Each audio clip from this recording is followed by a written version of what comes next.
You asked me, why are the Japanese so good? So, I mean, one of the big things is it appears to many British troops in 1942 that this is a new type of warfare and a new type of enemy that absolutely engulfed them.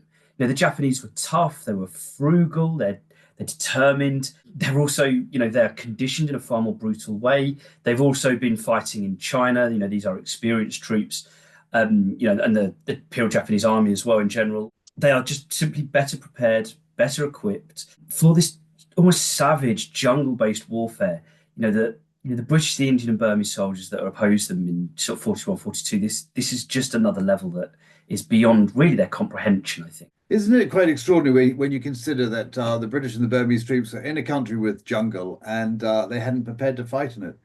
So Mm. were the Japanese, Jack, much better at jungle warfare than the British and the Indians and the Burmese?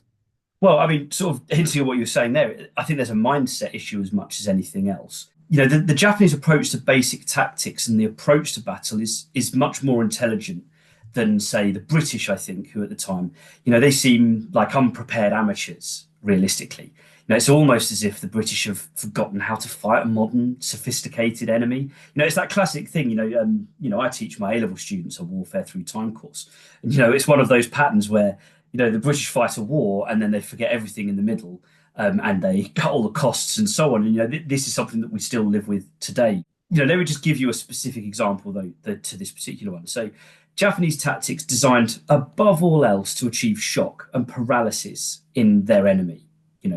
So seemingly inaccessible jungle, that's a place of fear for many British Imperial troops who, they might use the jungle for movement perhaps, but certainly not to fight in. So Japanese commanders used their cunning, they sought to disrupt, to confuse their enemy, to knock them off balance.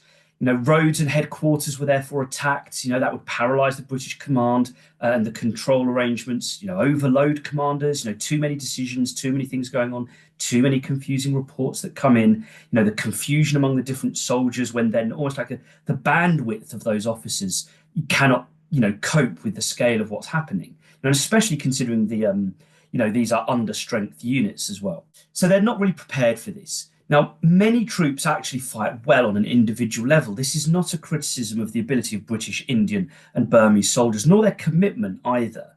This is more of an issue of they just are overwhelmed.